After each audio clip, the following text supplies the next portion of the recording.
ஆண்டவரை எப்பொழுதும் என் கண்முன் வைத்துள்ளேன். அவர் என் வல பக்கம் உள்ளார், எனவே நான் அசைவுறேன். திருப்பாடல் 16:8 சங்கீதம் 16:8 ரோம் நாட்டுல திரேஜன் அப்படின்னு ஒரு அரசன் இருந்தார். அவர் கிபி 107ஆம் ஆண்டு காலத்துல வாழ்ந்தார். அப்ப அந்த அரசன் காலத்துலதான் இந்த செயின்ட் இக்னீஷியஸ் அவர் இருந்தாருங்க. இந்த இக்னீஷியஸ் ஆதி திருச்சபையின் காலங்களில் அவர் நிறைய விஷயங்களை திருச்சபைகளுக்கு அவர் சொல்லி கொடுத்தவர்.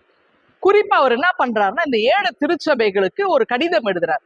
இந்த சாக்கிரமந்த திருவிருந்துகளை நாம் எப்படி அனுசரிக்கணும், அதனுடைய அவசியத்தை என்ன பண்றாரு, இந்த 7 சபைகளுக்கும் ஒரு லெட்டர் அனுப்புறார். இந்த கடிதத்தை கண்ட திருச்சபைகள் விழிப்பு பெற்று இந்த சாக்கிரமந்துகளை அனுசரிக்க ஆரம்பிக்கிறாங்க.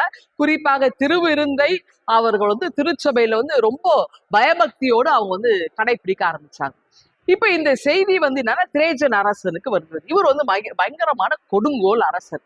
அப்ப இவர் என்ன பண்றாருன்னா, இந்த இக்னீஷியஸ்க்கு தண்டனை கொடுக்கணும், மரண தண்டனை கொடுக்கணும்.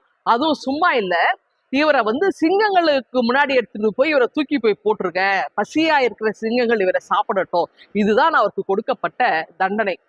இதை கேள்விப்பட்ட இக்னீஷியஸ் என்ன சொல்றாருன்னா, நான் கோதுமை மணி, அவர் தன்னை கோதுமை மணி என்று அழைத்துக் கொள்கிறார். நான் கோதுமை மணி, நான் நிலத்தில மடிந்தால கவலைப்படல, நிறைய மிகுந்த பலன் நிச்சயமாய் நடக்கும் அப்படின்னு அவர் என்ன பண்ண நம்பிக்கையோட அந்த மரணத்தை ஏற்பதற்கு முன்பதாய் இவர் சொல்றார்.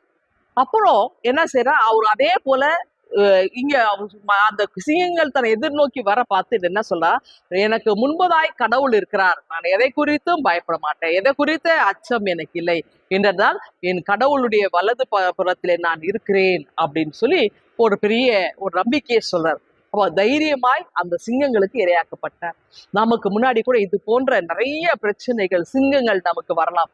பல விதமான வடிவங்களிலே நமக்கு இந்த சிங்கங்கள் போன்ற காரியங்கள் நமக்கு வரலாம். நமக்கு மரணத்தை கொண்டு வரக்கூடிய பிரச்சனைகளுக்குரிய அத்தனை காரியங்கள் வரலாம்.